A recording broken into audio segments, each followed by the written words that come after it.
J'ai reçu un message d'un jeune au Sénégal qui m'a fait beaucoup réfléchir. J'ai décidé d'en faire une vidéo parce que la thématique qu'il aborde dans son message est une thématique assez importante. Il s'agit en fait du business des demandes de visa en Afrique. On sait tous que dans nos pays, quand vous voulez voyager pour aller en Occident, c'est la croix et la bannière. Obtenir un visa en Afrique, c'est quelque chose de très difficile. Mais ce dont on parle très peu, c'est combien d'argent les ambassades se mettent dans les poches à cause de cette histoire de demande de visa. On a des milliers, parfois des dizaines de milliers de personnes qui font des demandes chaque année pour venir à l'étranger, étudier, rejoindre leur famille ou même simplement chercher du travail. Et les ambassades, ça vous le savez très bien, alignent les refus, mais ne remboursent pas l'argent. Parce que quand vous venez pour demander un visa, vous payez des frais. Et tenez-vous tranquille, quand on vous refuse le visa, l'ambassade garde la totalité de l'argent que vous avez versé. De quoi il est question? Lisons l'histoire de ce jeune homme. Alors, il dit, je ne vais pas lire son nom, ce n'est pas important.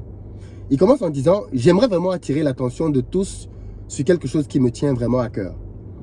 L'ambassade de France, en complicité avec leur partenaire VFS Global, sont en train d'arnaquer les Sénégalais. Un service avec un personnel vraiment arrogant qui reçoit plus de 100 demandes de visa par jour pour des tarifs allant de 33 000 francs à 79 000 francs CFA, donc de 50 € à près de 125 €. En plus du service de livraison qu'on nous impose 11 000 francs à Dakar. Ça, je ne comprends pas ça. C'est-à-dire que tu vas demander le visa et on t'impose de payer 11 000 francs, donc pratiquement 17 € pour qu'on te livre ton visa. Pourquoi tu ne peux pas aller toi-même à l'ambassade récupérer ton visa? Bref, continuons. Sans compter les 18 500 que vous avez payés en ligne pour obtenir un rendez-vous. Patate. Patate. C'est-à-dire, chaque fois que tu veux obtenir un rendez-vous, tu payes 18 500 francs au Sénégal. Ça, c'est pour obtenir un rendez-vous. Que vous avez payé en ligne pour obtenir un rendez-vous. Si tu rates ton rendez-vous, tu payes de nouveau. C'est la base. SMS pour te signaler que ton passeport est parti au consulat. Aller-retour, on te faxe 750 francs. Mais c'est quoi cette histoire? Je comprends pas en fait. Je comprends pas. L'ambassade de France à elle seule rejette presque 80% des demandeurs de visa et personne n'ose en parler. Moi personnellement, j'ai eu à vivre cela. En tant qu'étudiante, figure-toi que j'ai eu à déposer mon dossier le 27 juillet et jusqu'à nos jours, je n'ai aucune réponse de leur part. En plus, en cas de refus, je risque de perdre 500 000 francs. Entre les frais payés à Campus France, parce que là aussi tu payes des frais, celui pour la demande de visa et dans l'acompte que j'ai versé à l'école privée. Oui, parce que les écoles te demandent de verser des acomptes pour te permettre d'avoir un document pour le visa. Et si tu n'as pas le visa, même l'école ne te rembourse pas ton argent. Pourquoi? On dirait que c'est une vaste mafia. Une camarade a déposé le vendredi 1er juillet chez VFS. Et le lundi 4 juillet, on lui colle un refus. Pour aucun motif valable. Le motif 4. Comment en un délai si minime ils peuvent traiter un dossier? Car on sait tous que le traitement varie de 7 à 1 mois, de 7 jours à 1 mois. Au même moment, d'autres étudiants peinent à avoir une réponse au bout d'1 mois d'attente pour au final avoir un refus. Ils ont cette manie de garder les passeports des demandeurs pendant plusieurs semaines pour au final rejeter leur demande. Et le pire, ce sont nos propres frères et sœurs sénégalais travaillant à VFS Global et à l'ambassade qui sont les témoins de cette arnaque et de cette injustice. Même s'ils refusent le visa, qu'ils rendent les visas des gens. Là, j'ai un ami qui a rendez-vous avec l'ambassade des États-Unis ce lundi, mais son passeport est toujours entre les mains de l'ambassade de France. Je suis sûr que nous ne sommes pas les seuls dans cette situation. Donc, on va en parler. On va en parler très clairement. C'est quoi ça? Ça s'apparente à un système d'arnaque.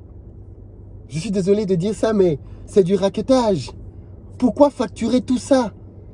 À l'époque où moi j'ai demandé mon visa pour aller étudier en France, c'était en 2008, en janvier 2008. C'était pas comme ça. J'avais payé à l'époque, je crois une 50aine de mille de francs donc moins de 100 € pour obtenir mon visa. J'avais pris un rendez-vous en ligne, je pense à l'époque, je ne suis même plus sûr, mais qui était gratuit. J'ai l'impression que plus les années passent, plus l'ambassade de France augmente les frais, augmente les taxes et rend de plus en plus cher l'obtention des visas. Ce que beaucoup d'entre vous ne savent même pas, parce que ça c'est ma mère qui me l'avait dit, ma mère voyage depuis très longtemps. Initialement, quand tu faisais une demande de visa à l'ambassade de France, et quand tu refusais ton visa, l'ambassade de France te remettait ton argent. Ce qui, ma foi, est normal. Pourquoi? Parce que quand tu payes pour avoir un visa, en réalité, tu payes pour avoir une taxe. Tu payes une taxe, en fait. La taxe qui te donne le droit d'aller en France. Ok, c'est une taxe. Mais si on te refuse le visa, on te remet l'argent de la taxe. Puisque tu n'as pas eu le visa. Et c'était ça le principe avant. Donc quand tu demandais le visa, et quand on te le refusait, on te remettait ton visa, on te remettait ton passeport avec ton argent, il n'y a pas de problème.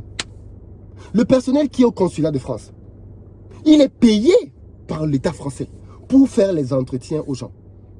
Pourquoi est-ce que les ambassades ont besoin de facturer les prestations de ces gens et en plus d'augmenter année après année le montant? Ce qui se passe au Sénégal, c'est très grave. Pour avoir un SMS, on te facture. Pour venir chercher ton passeport, on te facture. Pour venir te redéposer ton passeport, 18 500. Mais attendez, vous vous déplacez en Tesla? Même en Tesla, l'énergie ne coûte pas si cher. Vous vous déplacez en quoi? Vous avez quelle voiture? C'est un Porsche Cayenne? On paye 18 500 pour faire un déplacement de l'ambassade de France. 18 500?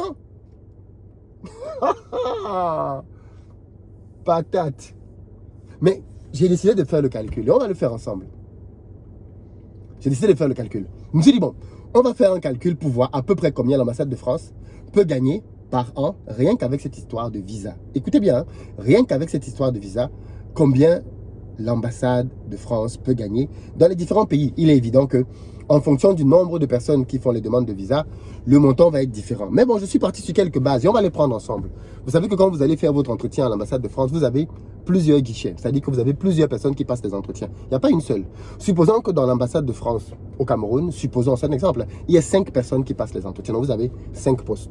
Supposons que les entretiens se fassent de 8h30 à 12h30.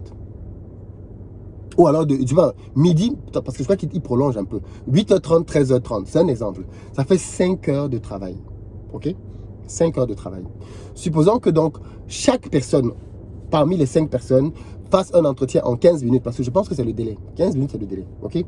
Donc, il fait donc 15 minutes, et par heure, il fait 4 personnes. 4 personnes en 1 heure. Et il fait 5 heures. Donc, ça fait 4 personnes en 1 heure. Fois 5, ça fait 20 personnes. Ils sont 5. Fois 5, ça fait 100 personnes. Donc le service avec 5 personnes peut prendre au maximum 100 personnes en une journée. En général, les ambassades de France, l'après-midi, ne font pas d'entretien. Ils remettent les visas. En général, il n'y a pas d'entretien l'après-midi. Donc considérons qu'ils n'ont travaillé donc que le matin. OK? Et après avoir travaillé toute la matinée, ils ont donc pu faire 100 entretiens. C'est un maximum là que je prends. Je pense que le nombre est certainement inférieur à ça. Mais bon, dans le cas de l'exemple, je prends l'exemple extrême. 100 personnes. Alors, par jour.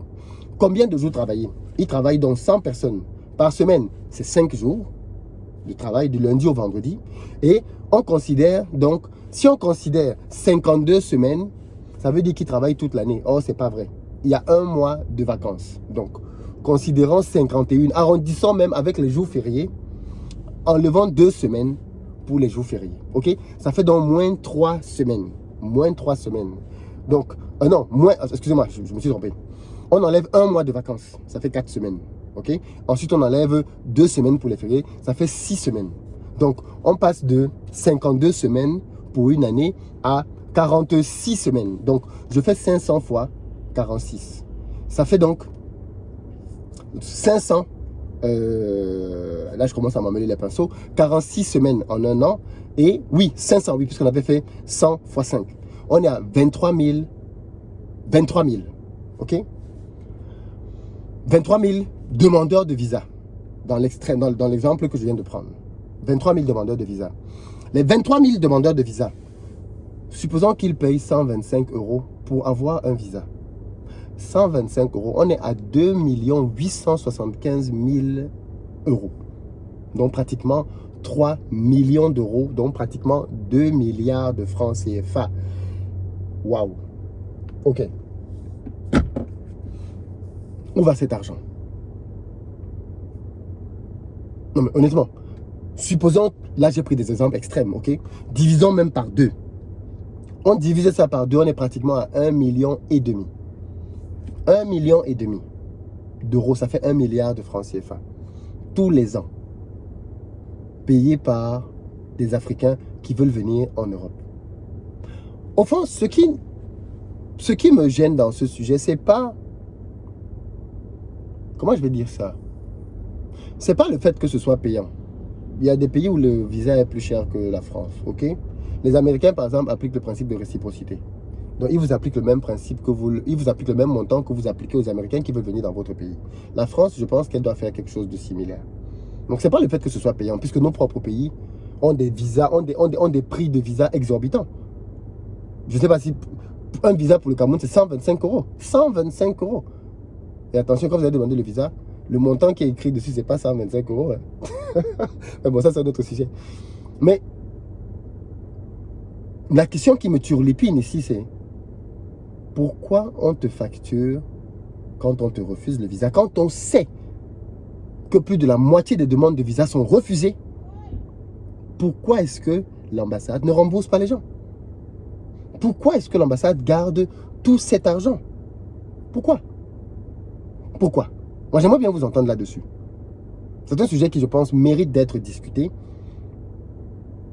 Et j'aimerais bien savoir ce que vous en pensez, vous. Moi, je pense qu'on devrait rembourser les gens quand on ne leur donne pas un visa. Aussi simple que ça. C'est mon principal point de grief. Et puis, bien évidemment, derrière, je pense que vous avez dû le comprendre.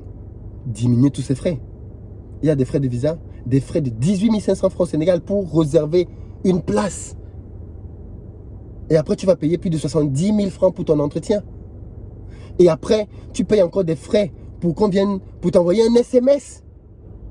Oh là là. Et après, tu payes encore Campus France.